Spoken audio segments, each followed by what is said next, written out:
भूतिया। School trip की इस कहानी की शुरुआत होती है जब माउंट ग्रीन स्कूल के 10वीं कक्षा के छात्रों ने अपनी वार्षिक शैक्षणिक यात्रा के लिए कुमाऊं की घाटियों का चयन किया। वहां के घने जंगलों और पहाड़ों की खूबसूरती देखने के लिए सभी उत्साहित थे। यह यात्रा एक सपने जैसी लग रही थी, लेकिन वे नहीं जानते थे कि यह अनुभव उनकी जिंदगी का सबसे खौफनाक सपना बनने वाला था। यात्रा का नेतृत्व स्कूल के वरिष्ठ शिक्षक मिस्टर शर्मा कर रहे थे। उनके साथ अन्य 2 शिक्षिकाएं भी थीं। बस में सभी छात्र गानों और हंसी मजाक में व्यस्त थे। धीरे धीरे बस घने जंगलों से होकर गुजर रही थी और शाम हो चली थी।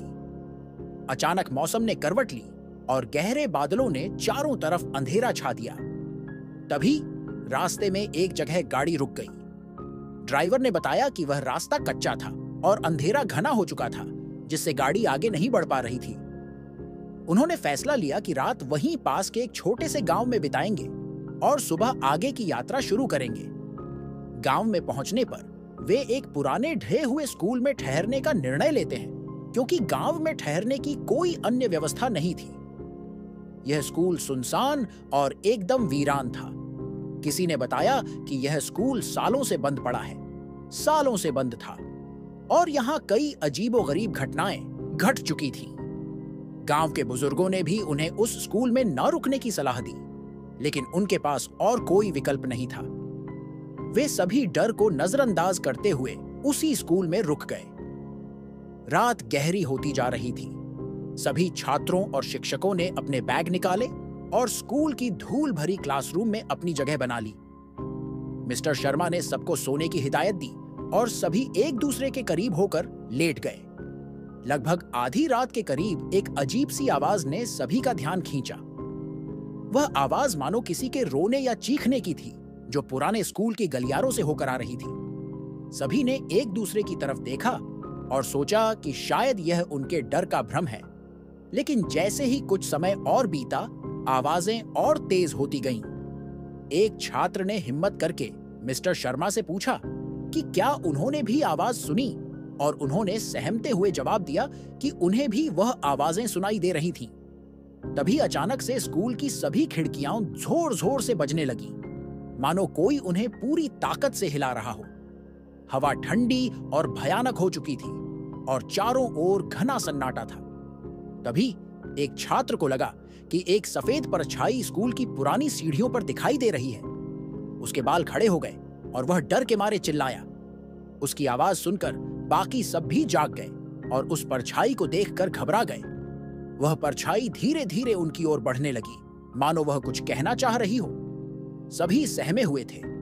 मिस्टर शर्मा ने हिम्मत करके उनसे धीरे धीरे बाहर निकलने को कहा, लेकिन जैसे ही वे दरवाजे के करीब पहुंचे, दरवाजा बंद हो गया। किसी ने उसे पूरी ताकत से खोलने की कोशिश की, पर दरवाजा जैसे अंदर से किसी अदृश्य ताकत से जकड़ा हुआ था। उस सफेद परछाई के करीब आते ही उन्होंने देखा कि उसका चेहरा खून से सना हुआ था। आंखों में डरावनी चमक थी और वो कुछ बोल रही थी, लेकिन उसकी आवाज सुनाई नहीं दे रही थी। वो सब उसी जगह खड़े हो गए और कोई भी हिलने की हिम्मत नहीं कर पा रहा था। परछाई ने अचानक चीखना शुरू कर दिया और सबके आसपास की हवा में ठंडक और बढ़ गई। तभी एक छात्र ने देखा कि दीवार पर खून के हाथों के निशान उभर रहे थे, जो धीरे धीरे क्लासरूम की पूरी दीवार को घेरते जा रहे थे। उस माहौल में घबराहट और बढ़ गई। मिस्टर शर्मा ने हिम्मत करके परछाई से पूछा, तुम कौन हो? तुम हमसे क्या चाहती हो? उस परछाई ने अपना हाथ आगे बढ़ाया और अचानक सबकी घड़ियां बंद हो गईं। उस कमरे में एकदम सन्नाटा छा गया। तभी एक धीमी आवाज आई, मुझे यहां से आजाद करो। सभी सन्न रह गए। उस परछाई ने बताया कि वह उस स्कूल की एक पुरानी छात्रा है, जिसका नाम सुधा था। सालों पहले इस स्कूल में एक दुर्घटना हुई थी, जिसमें कई छात्र मारे गए थे और उन्हें हमेशा के लिए इस जगह पर कैद कर दिया गया था। सुधा की आत्मा उस जगह पर रह गई थी और वो अपने साथ हुए अन्याय के लिए न्याय चाहती थी। मिस्टर शर्मा ने समझदारी दिखाते हुए सभी से कहा कि उन्हें उस आत्मा की मदद करनी चाहिए, तभी वे वहां से सुरक्षित निकल सकते हैं। उन्होंने सुधा से पूछा कि वे कैसे उसकी मदद कर सकते हैं। सुधा ने कहा कि स्कूल के मुख्य हॉल में एक पुरानी किताब है जिसमें उन छात्रों के नाम लिखे हुए हैं जो इस दुर्घटना में मारे गए थे। अगर वे उस किताब को बाहर लाकर जला दें तो वे सभी आत्माएं आजाद हो जाएंगी। अगले कुछ मिनटों में सभी छात्रों और शिक्षकों ने एक दूसरे का हाथ पकड़कर मुख्य हॉल की ओर कदम बढ़ाए। डर के बावजूद वे उस किताब को खोजने में लग गए। किताब धूल में लिपटी हुई एक कोने में पड़ी थी। जैसे ही उन्होंने उसे उठाया, एक ठंडी हवा का झोंका आया और चारों ओर अंधेरा बढ़ने लगा। उन्होंने बिना देर किए किताब को बाहर लाकर आग के हवाले कर दिया। जैसे ही किताब जलने लगी, चारों ओर से चीखों की आवाजें आने लगीं और उन सभी आत्माओं ने उन्हें छोड़ दिया।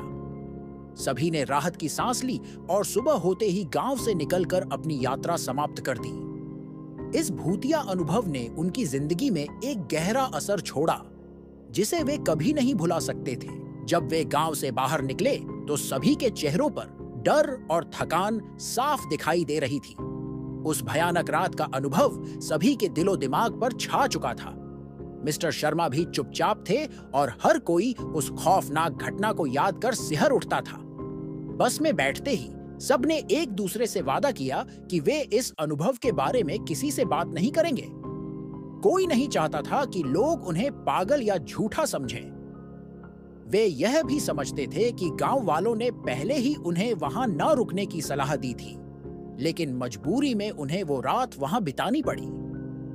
यह डर अब भी उनके दिलों में घर कर गया था। रास्ते में जब उनकी बस एक पुल से गुजर रही थी तो अचानक एक ठंडी हवा का झोंका बस के अंदर आ गया। सबको एक पल के लिए ऐसा लगा जैसे कोई अदृश्य ताकत उनके पास से गुजर गई हो। कुछ छात्रों ने महसूस किया कि सुधा की आत्मा उनके पास ही है, मानो वह उनसे विदा ले रही हो। कुछ छात्र रोने लगे और कुछ अपनी डरावनी यादों को भुलाने की कोशिश कर रहे थे। आखिरकार जब वे शहर पहुंचे और अपने अपने घरों की तरफ जाने लगे तो सभी के दिलों में एक अजीब सी उलझन थी।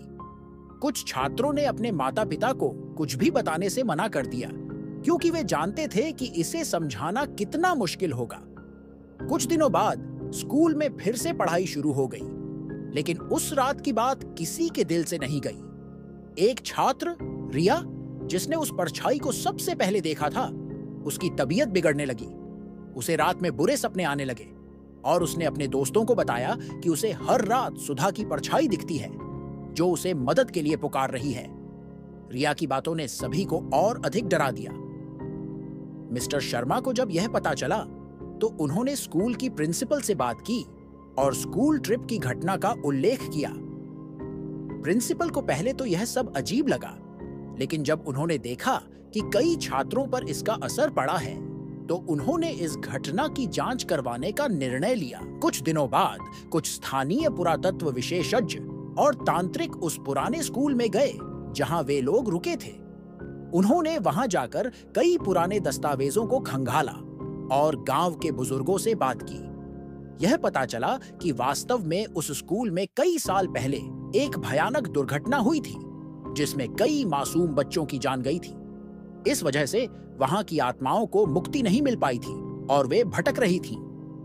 जब यह बात सबके सामने आई तो स्कूल ने उस स्थान पर एक छोटा सा मंदिर बनवाया और उन आत्माओं की शांति के लिए एक पूजा रखवाई। छात्रों ने भी उस पूजा में भाग लिया और प्रार्थना की कि उन आत्माओं को मुक्ति मिल जाए। धीरे धीरे सभी छात्र और शिक्षक अपने जीवन में आगे बढ़ गए, लेकिन उस भूतिया ट्रिप की यादें उनके दिलों में हमेशा के लिए बस गईं। अगर ये वीडियो अच्छा लगा हो तो लाइक करें, अपने दोस्तों के साथ शेयर करें और ऐसे ही वीडियो के लिए चैनल को सब्सक्राइब करें। धन्यवाद।